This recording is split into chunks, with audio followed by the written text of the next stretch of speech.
All right. We're live. Cool. No, we live. Oh. There's always a bit of a delay. Hi, guys. Hello. Hello. After a long holiday, we are back. Just before we get started, let's do a bit of housekeeping and just let us know if you can hear us fine. I have some team members to do this as well. And they should let us know. There will be a 5 seconds delay. And then we'll get started. Or you can comment if that's easier. We'll wait to hear from you guys. Nothing yet? Hello. All good from Peter. Oh, that's good. Yeah, we missed you as well, guys. Yeah, you weren't here last week. Yeah, I'm assuming you guys can hear. Oh, good. Okay, cool. Yeah. All right, we have the green light now. Yeah, I wasn't here last week, which was the first time I wasn't on a webinar, which was pretty cool. But yeah, we'll try to keep doing that to have different team members in, so you can get different perspectives on what happens and how the team works, and also just getting different opinions from different team members is also always a good idea. Cool. So quickly, I'll just give you guys an overview of what we're doing today. What we wanted to do today is just give you a brief idea on how the team works, and so just give you sort of like a quick peek behind the scenes on how we actually operate and where we operate from. Some of you have actually been to the office, so they know what the space looks like. But for the rest of you, we'll do a quick tour of the office towards the end of the webinar, just so we can show you where we actually, do everything that we do. And so in terms of how we're going to do this is we'll just quickly give you an idea of what kind of communications do we do on a day-to-day basis, mostly the collector side of things, so you get a better idea of what kind of engagement we have with them, what kind of how we participate and how we get involved, and what kind of effect that has as well. And we'll give you a few examples as well, so it'll give you a good idea.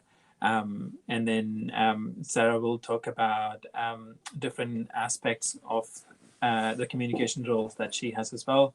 And then towards the end of it, I'll just give you an idea of what's in the pipeline for the next few weeks and months from the artist point of view on Bluethumb. So what new features are coming in and what you can expect from this site. Cool. All right, so let's get started. What we'll do and how we've planned it is we just give you an idea of on how we get involved and what kind of role do we play in terms in the sales that actually go through online. So the quick answer is that we talk to pretty much more than 80% of the people who actually buy anything online. So, and these are divided into different sort of stages, as we would like to call them, because a lot of them are new buyers, a lot of them have bought before, a lot of them have questions, a lot of them are not really familiar with the concept of buying things online, or they don't know a lot about art and how things work.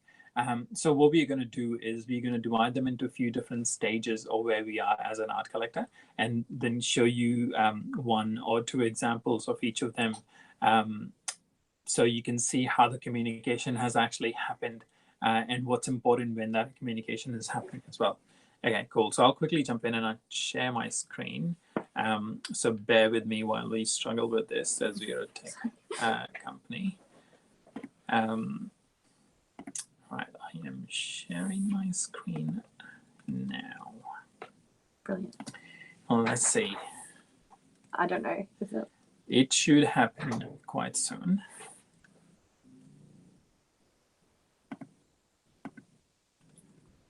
Ooh. Yep.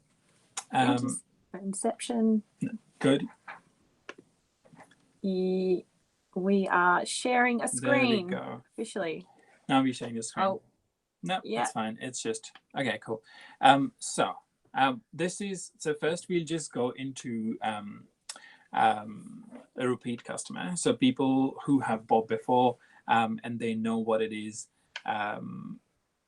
how the process is. They know what to do. They know what to expect. So I'll just quickly show you how that sort of goes through and what their main concerns usually are. So this is a conversation from one of our repeat customers, Kath. And when she usually asks a question, we jump in pretty quickly. This is a little bit, this is a little while ago, this conversation, just took it as an example. So when they respond, we try to get back to them as soon as we can. So you can see that the response time here is, so she inquired at 10:41 a.m. and we responded at 10:42, which is just under a minute, which is always good so that they know that someone is addressing their concern. And once that happens, then we can take a little bit of time to communicate with you if it's needed, or if you can just answer their questions, we can just do that quite easily. So this was a commission request that happened. So this is how it actually looks like. So we respond to them, we get in touch with you, and then we keep the whole conversation in one single thread. So it's easier for us to handle everything. And then it just goes through that way. And Kath is a repeat customer. She's bought quite a few artworks, and she's a lovely person to work with. So it's always quite easy and quite pleasant to work with our repeat customers, because they already trust the brand. They already understand how the team works. Some of them have actually met the team. Some of them have worked with us quite a few times. So it's quite easy, quite smooth to work with. One other thing that happens with repeat customers is, even if something goes wrong, and by wrong I mean something unexpected happens in terms of damage, or an artwork that they bought wasn't available, or anything like that, these guys still have that kind of trust on the brand. So it doesn't really matter that much. Obviously it's not good for the experience, but because the relationship is good with our brand, we can always just jump on a call and say, hey, this happened, let's jump into solution mode, and you can do this, you can do this, you can do that. So we can take it forward from there. So it becomes quite easy. So this is just a conversation. I just realized where you stopped that. Did I? So this was just a conversation with Kath, who has been a repeat customer. So things are quite easy. Their common questions are usually around shipping times. So for example, if they have an event coming up and they want a particular artwork to reach to them before that, they would ask that. They would usually ask questions around discounts if they're buying more than one piece, or they would ask about details of a particular artwork. So say, for example, the image that's on there, they want to see something in a closed up detail, so like a zoomed in photo, so they will ask for that. Or they will ask questions around the artist themselves, as if, for example, what's the background, where have you come from, what kind of stage are you on, like, are you exhibiting anywhere that they can go see in person, all that kind of thing. So once that relationship's there, the communication is quite fluid and quite easy to continue. The other stage, as I would like to say, is of new collectors. So new collectors are basically people who haven't bought with us before. And when that happens, it's important for us to make sure that we get back to them quickly as well, and the questions are answered immediately. If the questions, so I'll show you an example that actually came in this morning. So it was a simple question of asking if this particular piece does it come in a bigger size, or if it does, how much would that cost, or I can see this in person somewhere locally. So we just get back pretty quickly. So this came in at 10:58 this morning, and I think we replied at 11:01. So that's just on 3 minutes. Our target is 3 minutes. We try to reply to the collectors as soon as we can. So basically, she asked if she can see it. We replied pretty quickly, and then they would come back and ask for more photos. So we can just supply them, sort of provide what they've asked for. So the main concern with the new collectors is just letting them know that they're not dealing with a multinational company where they have to go through a bunch of customer call centers where they won't get the same person every time to answer their queries. So the motive here is to get in touch with them as quickly as possible in as personal way as we can, and then just keep the communication with one person, if that's possible, just so that we can be that sort of their account manager and just deal with them. So the next time they have any questions, they don't feel the hesitance. They don't hesitate to get in touch and ask about something. I'll just quickly switch to our faces while we talk about this. So the new collectors might have questions again around shipping times. They might have questions around delivery options. If they are based in a remote area, they might ask if we use Australia Post or if we use couriers, or if they can get a particular delivery window beforehand so that they are available, because these are all insured and they need to sign for it and all that. They might ask again for more photos. They might ask about framing. They might ask about so some of the new buyers who are not very sure on how, they don't know a lot about artworks, and they're more used to sort of the print side of things. They would ask about, oh, I like this piece. Can I get a larger piece? So we have to sort of answer that and say yes, but then also walk them through the commissions part and say, look, this is an original piece. Yes, you can get a larger size, but it won't be a replica.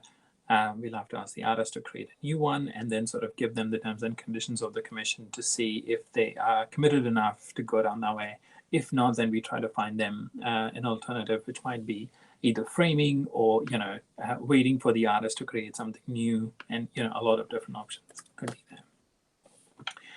New collectors also ask about returns policy quite often, which is good because they need that assurance. If they haven't bought something from us before or from that particular artist before, they don't really know how much of a cushion they have if everything doesn't go to plan. So if they receive a piece and it's not exactly how they thought it was online, or it doesn't fit, if this is their first purchase, they need that kind of assurance. So they always ask about that, which is always good, because the policy that we have it's quite good in terms of trust, creating trust for the buyers, and we know that the quality of art on Bluethumb is significantly high, and you guys maintain that sort of trust and quality as well, and we try to make sure that our curatorial team tries to make sure that the artists, when they sign up, we sort of go through them as much as we can and make sure that the quality levels are maintained. But yeah, always from the buyer's point of view, they will always have that concern. Moving on to the third one. I'm just a quick note. I'm not looking at the chat or your questions just now, but feel free to put that in the chat. And towards the end of it, we'll go back and address all of them. Cool. So just moving to the next one. This would be pretty interesting for you guys, because we've seen quite a few questions come in around this. So abandoned carts and people. So abandoned carts and how we deal with them. So what happens and what means by abandoned carts is when people are browsing on the site and they add something to their cart with the intention to either purchase it or with the intention to shortlist it, but they don't actually complete the purchase, you will see in your dashboard that you have an added cart. And if these guys have, whoever was browsing, if they've left an email address in their account, they receive an email from us saying, hey, you have an abandoned cart. If you have any questions, reach out to us. If they do get in touch, we obviously communicate, but a lot of them don't, because people don't get back to emails quite a few times. So it's our job to make sure that all of these abandoned cart emails are followed up. And by that, what I mean is, if someone's added something to the cart, they've received an abandoned cart email, but they haven't gone back to us within 24 hours, we reach out to them actively and say, hey, just personally saying hello, if you have any questions or anything like that. So it would either be a phone call or would be an email, and it works more often than not. And I'll show you a quick example of this. I'll just quickly switch back to my screen so you can see that. So this is actually a pretty recent example, and if you go through Just Soul page, you'll probably see this. So this was a piece from one of our artists, Lynn, and this was just an abandoned cart. So I'd reached out to that person, Claire, and just asked, what the questions is, what if she had any questions or anything like that, and then she just replied, and she had a legit concern. Where she was not sure how glossy this particular artwork would be or how shiny it would be. If you actually read through it, she's used glossy word probably like 20 times in that paragraph, which definitely shows how concerned she was. Anyway, but the point of the conversation is that she had a concern that she hadn't expressed actively, but we reached out, and that helped her to sort of talk to someone personally, like one-to-one, which helps quite a lot. And then it was quite easy from that point on to address that issue. So we just reached out to Claire, we reached out to Lynn, got some additional photos of the artwork in a particular angle to show that it wasn't very glossy, and she was happy with it, and she went through the purchase. This was last night, so it was pretty recent. So usually it takes between 24 to 48 hours for something like this to actually action, if they're actually interested. But these things really help in engaging customers, and also sort of starting a new relationship with them, giving them an idea that it's a small local team and you can talk to the same person the next time, or if you have any issues and stuff like that. So with abandoned carts, a lot of the time, some people reach out directly, which is good, and we can reply to them. But most of the time, we actively reach out to them and just ask them sometimes what's stopping them, or what sort of roadblock do they have, or what concerns do they have. And quite a significant part of them reply to us and just say, some of them say, no, I was just thinking about it, I don't really intend to buy it, which is fair enough. We say no problem. But if they have any questions, then we just jump on a call with them and just go through the process with them. And most of this happens with people who don't actively like engaging with customer service team as well, because different people have different experiences in different brands, and I've personally felt this as well, that some sales teams are quite pushy in terms of, like, if they know that you're interested in a particular thing, they would constantly be pushy and just be like, reach out to you actively 10 different times, and it can put you off sometimes. So we try to make sure that we don't do that, and we know where the line is. So if we send them an email and they haven't replied to us in 48 hours or so, we wouldn't follow up immediately. We would follow up at least like 3 or 4 days later, and just with a very non-intrusive email, and just saying, hey, no worries if you've changed your mind, but just wanted to check in, kind of thing. And if they don't get back, that's fine. There's even been some cases when you like you haven't heard from them, like send a last sort of email and you just say, hey, like, welcome to come back to this if you ever want to, and they'll reply like 3 or 4 months later and be like, yep, I'm ready. Yeah. So that happens actually quite a lot as well. Yeah. So it's just a matter of giving them all the information and giving them the option that they can actually they can ask questions, and we can answer questions for them, and at the same time not being pushy with them. So it takes, because this is an active exercise that we do, it takes quite a lot of time as well, because we have to individually go through those emails and send them those personal emails. Those follow-ups, we try to not make them automated, because then it just loses its value. If you actually write it personally to a particular person, you can actually address those concerns, and it is more personal, and people reply to it.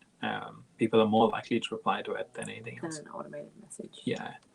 And moving on to the next one, a completely completely different type and stage of clients and collectors are people who are not very sure of what they're after. So which opens them up to a whole world of possibilities. And we call them art advisory clients.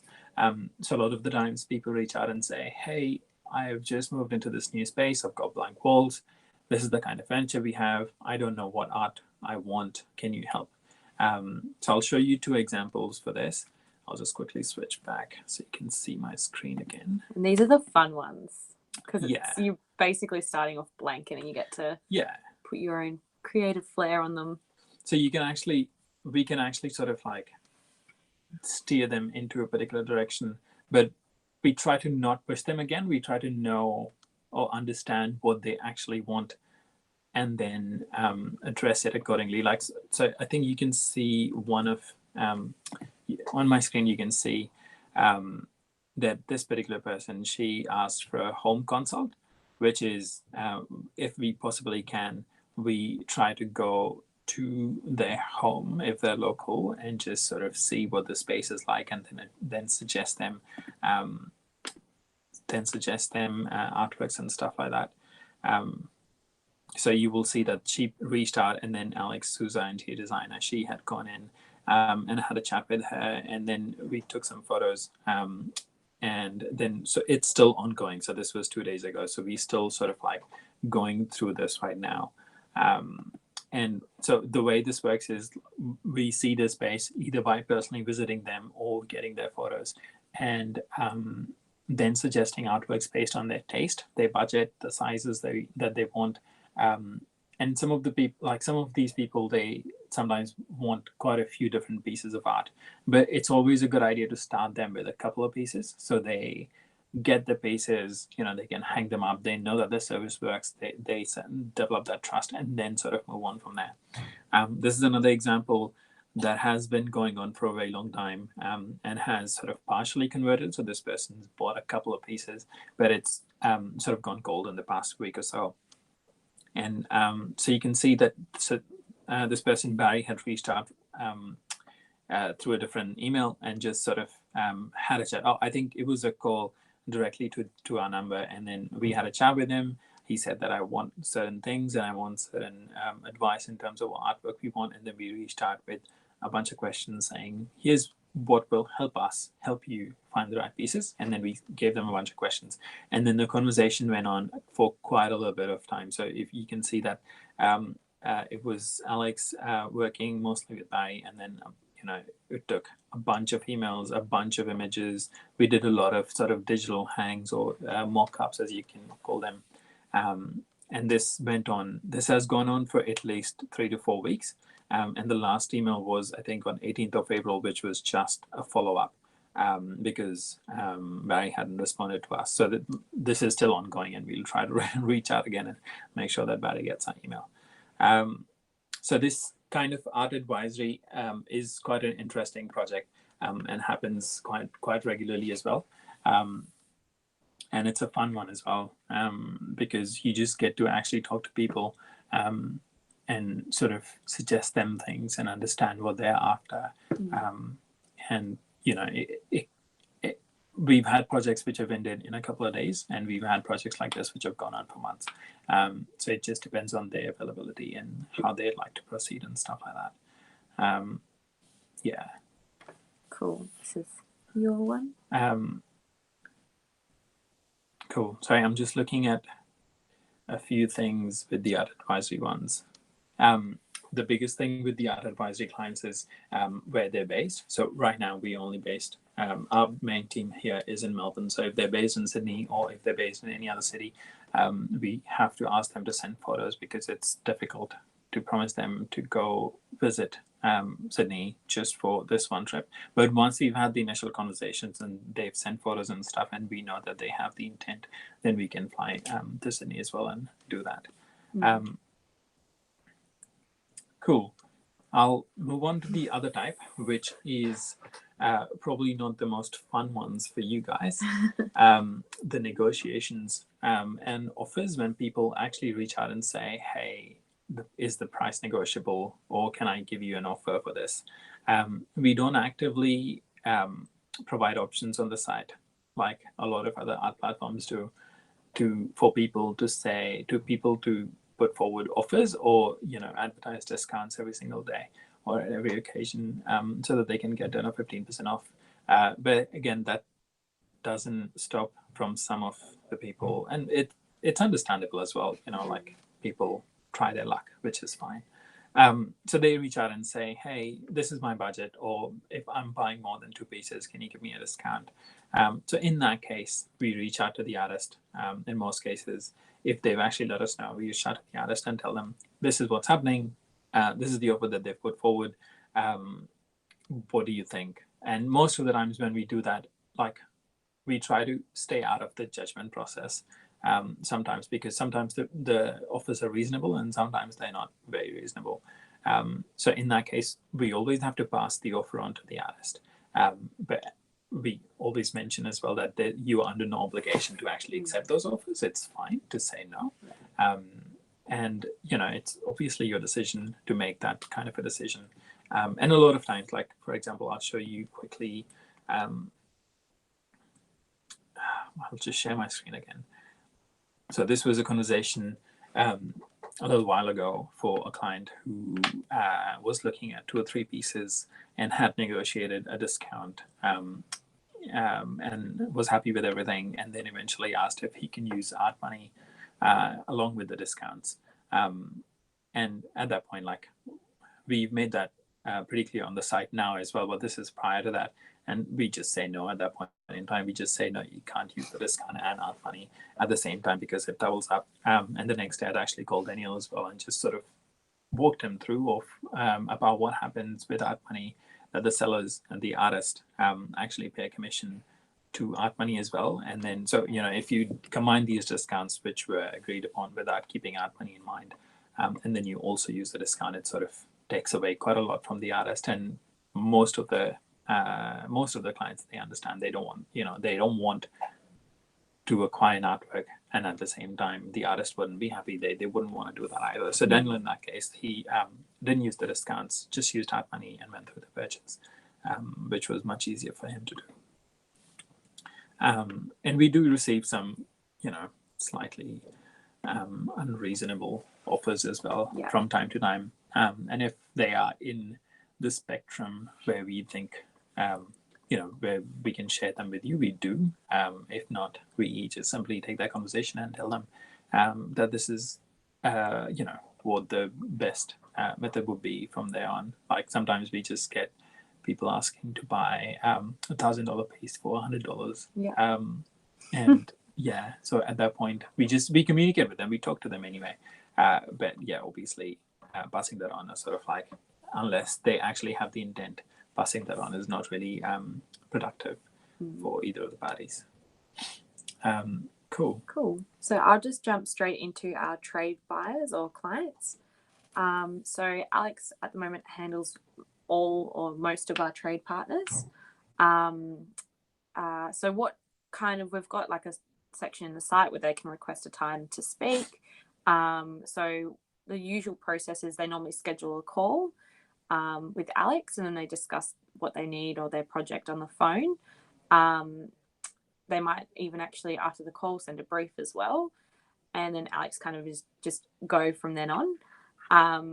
Then we at the moment we are actively also reaching out to new clients in different ways as well. So we've got a few different like mini projects going on to try and get in there with the trade people. And our main thing is kind of getting in front of them, because a lot of people don't even know that we exist yet, and just kind of discussing the services that we do, which is like the free shipping and the returns and things that keep their clients happy as well. Not to mention framing. If we're the whole package, they love that. And sometimes we even find all the artwork for them, which is great too. Yeah. I'm just sharing them with this example right now. So this is a brief that I think Alex is currently working on. It's almost finished. Finished. But yeah, so the artwork's already been selected and it's kind of going through the process of sorting everything out. Yeah. So that's, Alex is the organized queen. She's big on Excel. So we get these kind of briefs from the clients, and again, like, not a lot of times they understand that these are original paintings, and they would just request different sizes for the same thing, and then we have to just tell them that you definitely can, but it will be commissioned, it won't be the exact same replica. And again, most of the time they're fine. So with this particular one, I think everything except one of the pieces went ahead, and this is almost close as well. Again, like trade, they take time. Yeah, and there's a lot of back and forth and a lot of communication as well. Cool. So, and then we've got our unusual inquiries, and these really test sort of our communication and problem solving skills, because a lot of it is just on the spot thinking sometimes. So this might be a return after the 7-day period. And this does happen every now and then. People might inform us after the period, and then it's kind of a back and forth between the artist. What we say is basically the artist isn't liable, that returns periods has passed. We're happy to contact them on your behalf. And sometimes it's a swap. So someone just might want something a little bit smaller or a little bit different. They still love the artist's work. And sometimes it's a return, and then we leave that in the decision with the artist, because they're not liable at all. A big thing is damages, or not a big thing, doesn't happen very often, damages in transit. This can be anything from a fold in a photo, or a damaged frame, a puncture wound, cracked resin, anything you can think of. It's kind of getting that. We'll go through a case that's quite similar, but it's really just figuring out what the client wants, and then how can we make it happen. And if it's something as like a restretch, if the canvas hasn't been damaged, then it's like organizing that and making that happen. And so that these unusual inquiries do take a lot of time. I'll just give an example right now, because we're already there. So this is Susie's. Oh, sorry, I'm allowed to say it. Yeah, I'm allowed to say her name. So she just basically said she received the artwork. It had cracked in the corner, but she actually genuinely liked it. So if you scroll down to her time, I think so this was quite a recent one as well. She emailed that in about 2 o'clock in the afternoon. I called her straight away, which is what we try to do with return or damage cases, just so we can get an idea of what's going on. And then if you look at my time, I called her straight away, and then I followed up with her within about 20 minutes, which is awesome. People love that. And then it was quite simple, just figuring out what the next steps were. So she actually really liked the piece, and right now we're organizing having it returned to the artist for repair and then sent back to her. And this was all our works are insured, and this was covered under insurance, so it's all taken care of. It's just the claims started, blah blah blah. Like, everyone who's done an insurance claim is pretty familiar with it.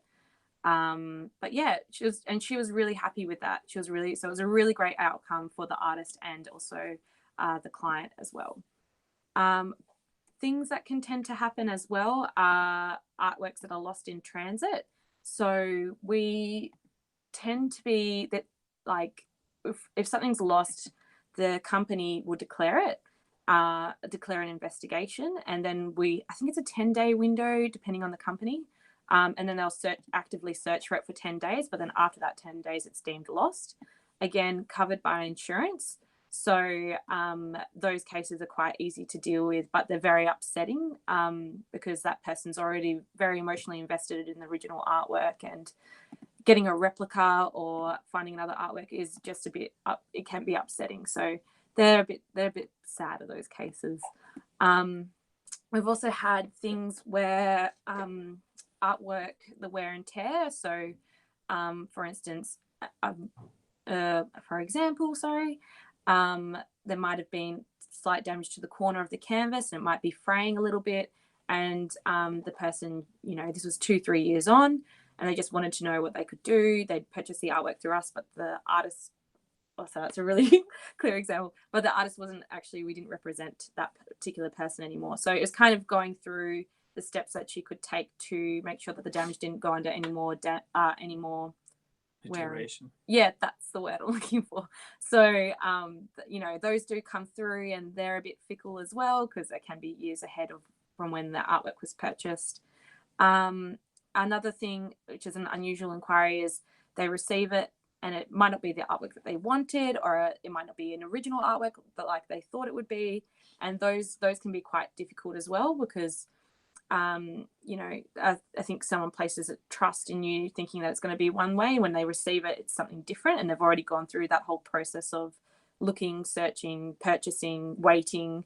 So that can be a bit fickle as well. So it's the unusual inquiries take a little bit longer, and are definitely like problem solving, definitely like thinking on your feet, Yeah. coming to the best solution.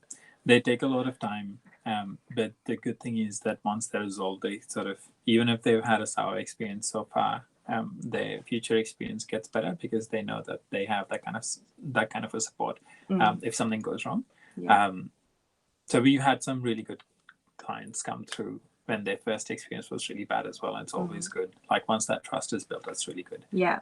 From there on. And it's like, even today, I'll just give you another example. Something did go wrong, and I was with someone right through to the like figuring out what we could do. And, you know, for her, she's like, oh yeah, we're going to consider like another artwork. We might return this one. But she's like, because of your customer service, we're going to keep going. Yeah, you can see it now. So, you're going to show them. Yeah. So, you know, it's the customer service. Like, obviously she has trust in the brand because we were onto it straight away and we were trying to figure out exactly what to do. So, tooting my own horn, but hey, we work hard, and this is just great when we get feedback like this. So I feel like that's all our sort of little inquiry categories that we get in. So these are the most common ones that pretty much happen every day. Yeah. Anyway. Yeah. Yeah. So on top of all this, so Shraz and I and Alex and Ed are all doing these sort of buyer inquiries, and on top of all this, we also do artist relationship management as well. So our day-to-day is very collective focused. That's why you might hear us say, you know, we always are going to get onto collector inquiries, buyer inquiries first. They take priority, and then if we'll get to your questions towards the end of the day or the next day. So please be patient. That's normally what happens. But aside from this day to day, we also spend some time towards engaging with you guys, and this is spread across the team, like Freddie, Alex, Grace, Megan, Jules, Ed, you, Alex, me. Am I missing one? No, that's it. Oh yeah. So the support team in the Philippines as well. So they help a lot with the customer support and artist inquiries. So that's Via, Altair, Anna, and Vincent. They're also your go-to for couriers and order-related inquiries. They're the go-to guys. And then if it kind of escalates, and it will probably come to Shraz and I, but yeah, they're awesome, and we very much consider them part of the team. So what else? We also do new artist onboarding and reach outs, sometimes with people that are completely computer technology illiterate. We might manage their profiles, but that's like the people that won't be watching this webinar. Like, that's how illiterate they can be. So, you know, that's very special cases that we do that for. We also are we're identifying and resolving tech issues. We're doing bugs testings, and this can be on artist profiles as well, and sometimes we discuss that with the artists that are involved. All the written articles that we do in the help center, you know, not to mention in the background, so this isn't like day to day, but in the background we've got all our own projects, we've got events, we're constantly researching, and all the forward thinking we can do to make Bluethumb better. That's all part of it. So this doesn't even really touch on everything that we do, but it's bloody close. Okay. So yeah, with the site and the research that Sarah was talking about, the goal is to increasingly make the site more functional, proactive in terms of answering the questions of what questions people might have, including artists and buyers. So learning from the questions that we've received in the past, we try to make things more obvious or things more clear, or like put certain information at the right place at the right time. So when people are looking for that information, they find it easily. That helps with not just save time, but also make it more efficient for people to find that information and get through things. And a pretty good example of this is the new upgraded artwork upload flow. So you will see that more photos obviously have been added. You can add more photos. We've sort of prompted you, it's not compulsory obviously, but we prompted you to add certain angles or certain specific parts of your artwork as photos as well. So signature, sides, And these are based on the questions that we get from our collectors on a regular basis. So a lot of people ask what the sides are because it's important based on the color of the wall, whether they will need to get it framed or not. So all those things have been considered when those changes are made. Plus, again, the framing options, signature, front or back, or I know side is not an option right now, but that's fine. You can just mention that it's on the back, and that should suffice as well. Or you can just mention it in the artwork description. But that is a good example of learning from the questions that we get and building it into the experience itself. So there's no more need of those particular questions. And we'll continue to do that with different features. So you'll see the artwork listing page, which is the actual page of the artwork that will continue to go under, it will keep getting upgrades as we learn and as we grow from it. And at the same time, the idea that the main goal is that the site should be really quick to browse through as well. Your experience for the buyers, it should be snappy. So even if you're on your phone and you're going through, you shouldn't have to wait for the images to load, or you shouldn't wait for a particular link to open and all that kind of stuff. So all those things are quite important as well. Cool. So those are all the different topics that we kind of wanted to touch on. Just gives you an idea on what we actually do. On a day-to-day basis, and if sometimes you're not getting back for a phone call or for an email, why that might be. And as I said, we try to create as much engagement with all our artists as much as we can, and it might just depend on sort of like segmenting different things based on different stages that you guys are at as well. Given that the data that we have, we can do that quite easily from our end. So that's why you will see that certain emails go out to certain artists and not to others. So that's based on different stages that you might be in your sort of like Bluethumb artist profile stage. So we do that quite often as well, and just like on an ongoing basis, we keep doing like goals and understanding if you have any concerns. Last year we did a pretty big survey of all our artists to know what your main pain points were, what your main roadblocks were, what your main concerns were, and that's helped quite a lot. So a lot of new changes that are coming now, that are being rolled out now, are based on the feedback from those things, and we'll cover more of that in our next webinar. But we'll continue to do that as well, like at least once a year or twice a year. We'll try to get as much feedback from all of you and sort of compile it in one place and see what's really standing in the way of getting what you guys really want out of your Bluethumb experience, and build from there. Yeah. So I think how to kind of sum up the webinar that we've had so far, it's all about relationship building with our buyers and collectors and clients. And so what we really wanted to touch on, what was important for us to maintain a trust and relationship with our artists, and vice versa. So I think a big point to note here is that we are partners playing in the same team. We all want the same outcome, which is for you to do well and keep doing well.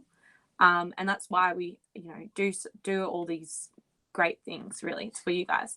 A thing is to keep us to keep each other looped in and updated.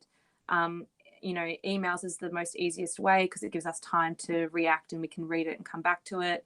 So that they're the best ways to sort of communicate with us, depending on how urgent it is.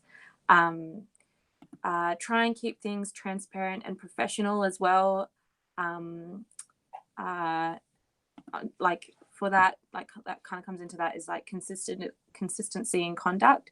So sticking to the plan. If you've said something or set a price or a time frame, try and keep it to that. If it is going to extend beyond that, quick communication, so then we can pass that on to whoever needs to know. Pricing consistency is huge. We can't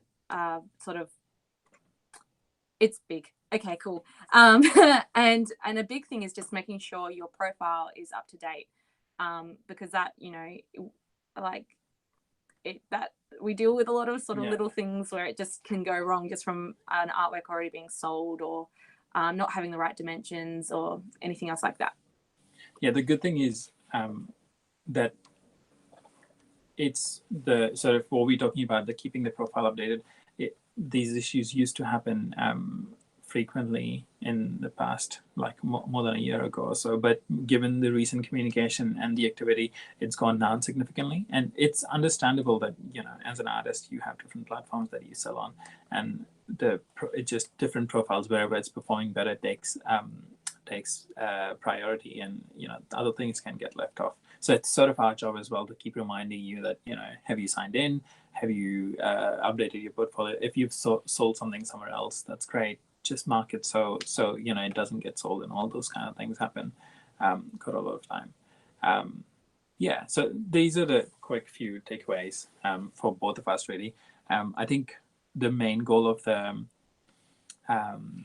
this webinar, and just giving you an idea on what we do, is sort of so that you also have an idea of what we do and how we get involved in particular things, in particular sales. Some of you, we might talk to some of you quite frequently in terms of like commissions or like particular negotiations or stuff like that.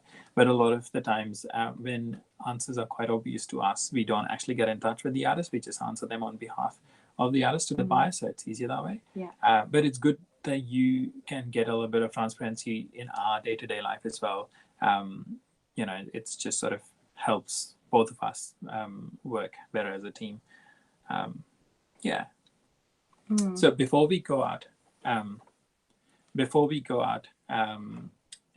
show you the office, I'll just quickly give you an idea on what's in the pipeline in the next quarter or so, probably all under a quarter. So you've already seen that the new holiday mode has been included in it. It now also has a date when you're coming back. You will get, when that date gets over, you'll get a notification as well, so you make sure that you turn it off. The artwork upload page has been improved, and, you know, a lot of new changes have been coming in. We currently are working on more tools in the dashboard. So the things that you see in the dashboard, the numbers, they will go into more detail. So like, for example, the add to cart kind of thing, it will also have more details in the next release. So you will actually be able to see a bit more into what's happening there. We are also creating some tools for artists to integrate their Bluethumb profiles with their own profile. So, you know, a lot of you have portfolios, but you don't have like checkout functions and stuff. So you link it. We are making so that you can actually just embed easy to use buttons in there, so people can actually just buy it either directly from there, or they can just quickly come to Bluethumb and just like have a 2-click purchase. So that will make a lot of things quite easy, so you don't have to pay a chunk in terms of building your checkout function on your website and stuff like that. Photography improvements have been included in the main website now, so our photographers now also have access to all the tools that our artists have, which is great, because that was a project that we wanted to get done for such a long time, but just kept getting delayed. And we're really glad that that's sort of done. We'll keep on improving on the photography side as well as we go, because it needs a few more features compared to the artwork profile. So we'll keep working on that on the side. The iOS app, the Apple app, will be getting an update in the next week or so. But in the next release after this update, we are taking away the artist functionality of the app.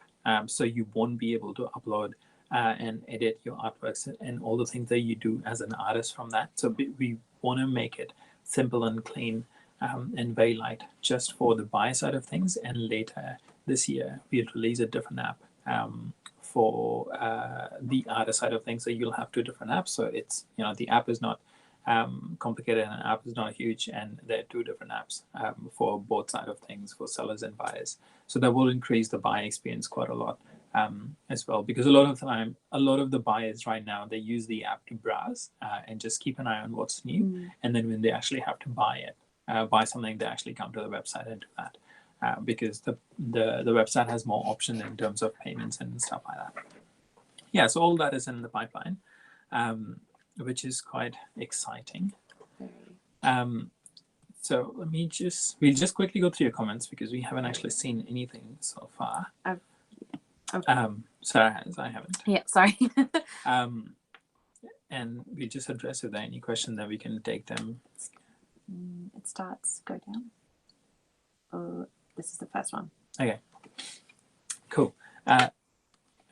AJ, I hope I'm saying your name right because that's an Indian name as well, but I'm pretty sure that's not how that's the way your name is pronounced. AJ Lack is asking, is shipping inclusive for international buyers? For international buyers, depending on where they are, we add on an additional shipping price for them. So you can see that when you add a cart to your checkout just to try it, go to the checkout and just change the country from Australia to whatever country you want. So we have a short list of countries where we usually ship to, so that checkout is automated. So you can just select that country, additional shipping amount will be added, and then they can just go through the purchase. And if they are based on in any of the other countries, then they just inquire first. We reach out to them, just make sure that all bases are covered, and then we find out a particular. We find out the actual shipping amount, and then we add it on into their shipping cost, so they can just pay and go through the purchase.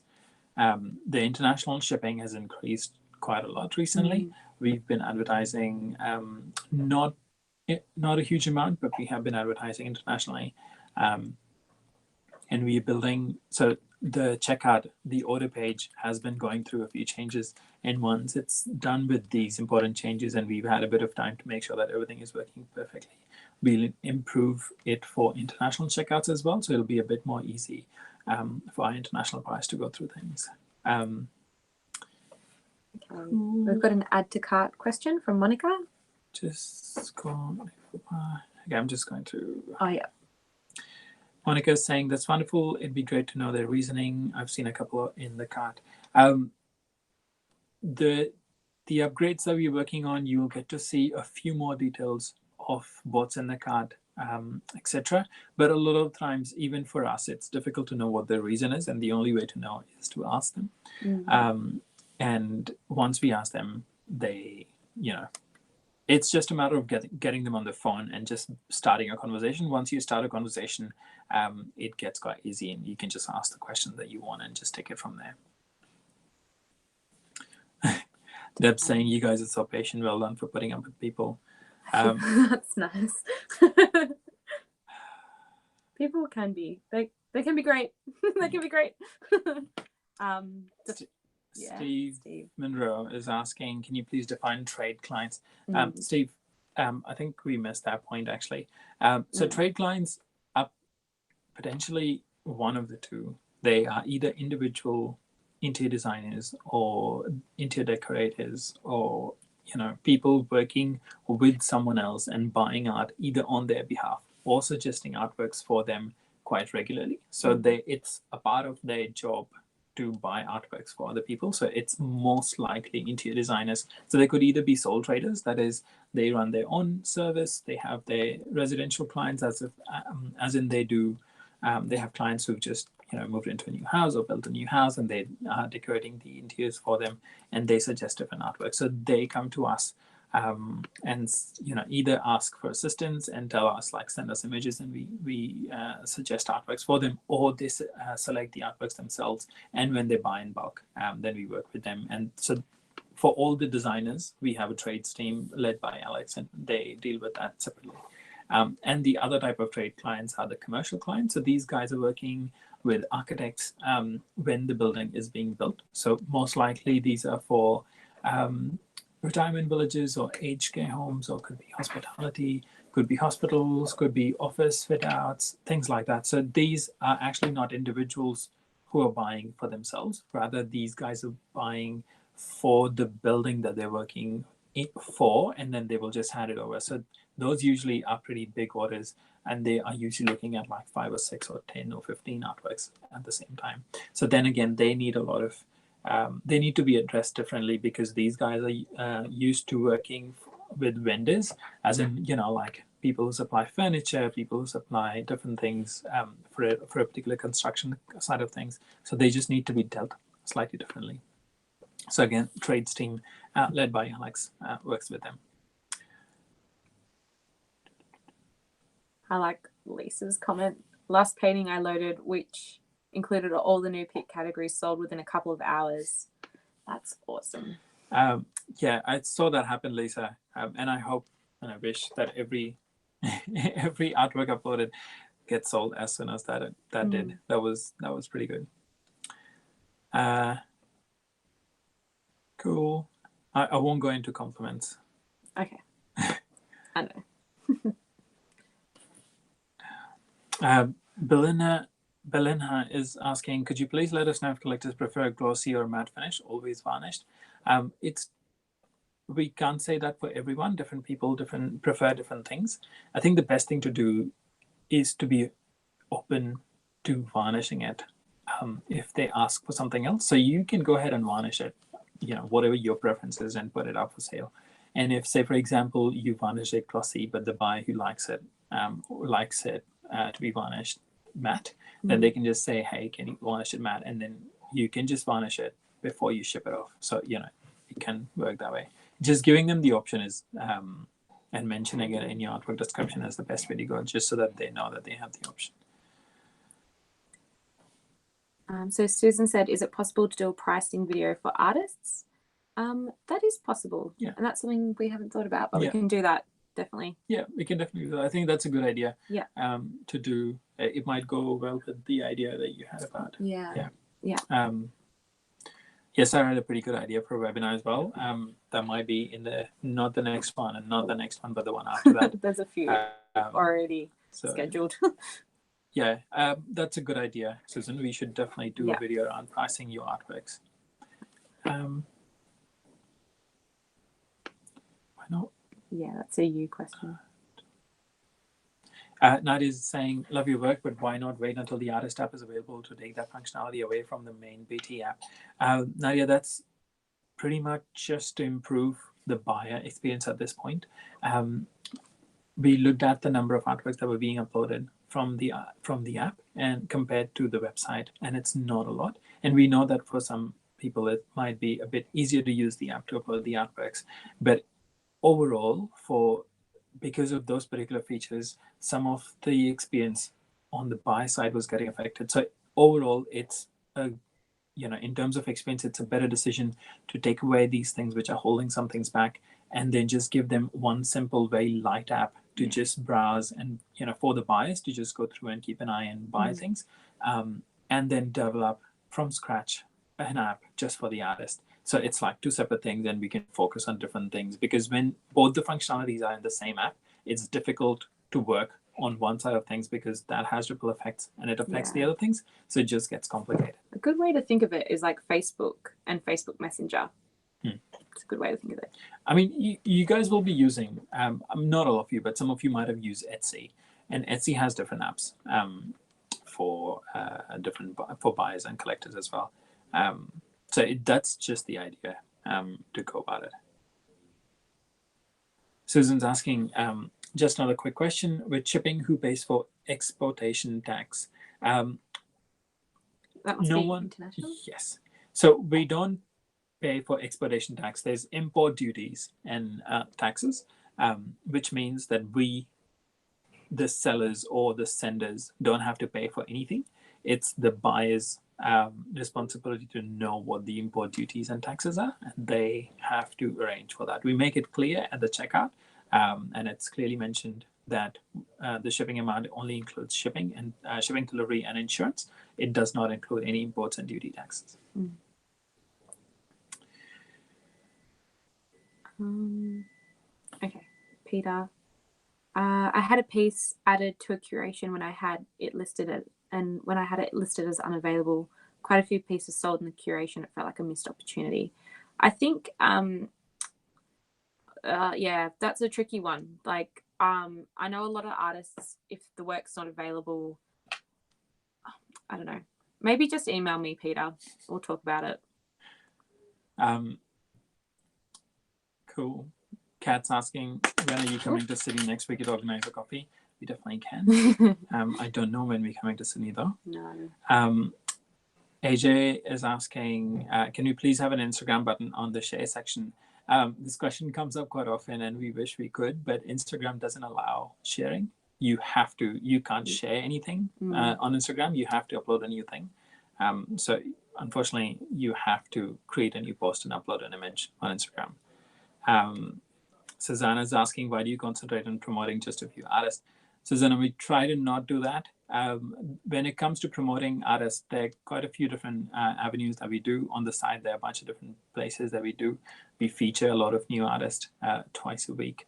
But when it comes down to making that decision, what really matters is what your profile looks like. Are your artwork listings up to the mark as the guidelines are for Bluethumb? Are your images high quality? Have you included all the information? Is your bio looking good? Do you have enough artworks on your profile? All those things really matter. We try to not, we don't discriminate based on, we don't discriminate amongst artists or based on how well they do. And you will see that on our Instagram and on our Facebook pages, we don't repeat artists. We try to promote a new artist every single time we do.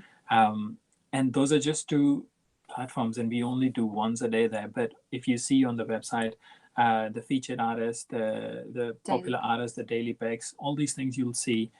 Some of them you will see repeated because you know those guys are doing well and they earn that spot. But you will see that a lot of new artists get promoted as well. So it just comes down to how good your profile looks and how much information there is. If there's information missing or if the images are not very high quality, it will obviously take away a little bit from your profile. So I'll just add one more thing. Susanna, if you want to send through your profile link, just either email it to help@bluethumb.com.au, and either Sarah, I, or the team can just have a look at your profile and make sure that if there's anything that we can suggest, we'd be happy to do that. Yeah. So Anna said, random question, but do you think the title of an artwork has any bearing on the sale of the artwork? I always struggle with naming my works. It might. I think in terms of Bluethumb, I think it's good to have a two-word title. It's a bit easier for us to search you and to include you in curations and everything else like that. But I think, like, I know someone that has done a whole Untitled series and sold out that whole series. So I don't think titling necessarily means too much. I think more the work and how it's executed is more important. Yeah.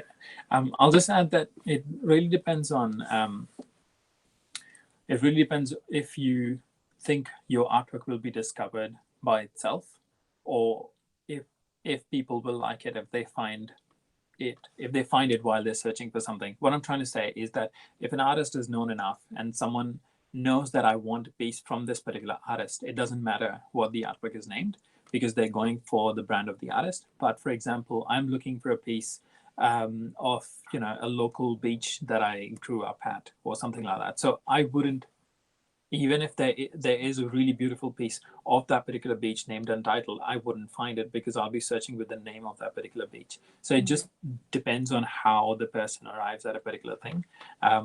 In our opinion, I would say name your artwork relevantly in a way. So just naming it Untitled isn't the best. Like, you are not doing all you can to get your artwork out there. But yeah, that's just an opinion. Yeah. And different things work for different artists. So Kelly Oakley, she said, is there a particular genre category that sells better than the other genres? A great way to test that would be to check the Just Sold page. I find it quite interesting to see what people buy, what artworks they buy, and I think if you have a look on there, you'll get a general good idea of what sells. Yeah, it just depends on what people are after. Yeah. But yeah, a good way is to keep an eye on the Just Sold page. Cool. I think that's the end of the comments. Yeah. We've already gone past an hour for today. So yeah. Yeah.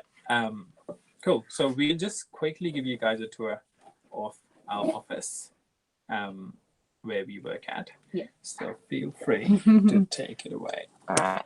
Can I flip it or not? I'm so bad with technology. I'm sorry. All right. If you dig. Sorry. No. Yep. Okay. There's our laptops. So I'm just going to take you out of our meeting room. Say hello. and I'm going to open the door the right way. So this is our kind of entry. Excuse that. This is the entry over here. And then we have some artwork up on the walls. Some of it's still left over from our exhibition that we recently had of the Archibald finalists. And then some of it's new stuff that we've just got hanging around because we do have a fair bit.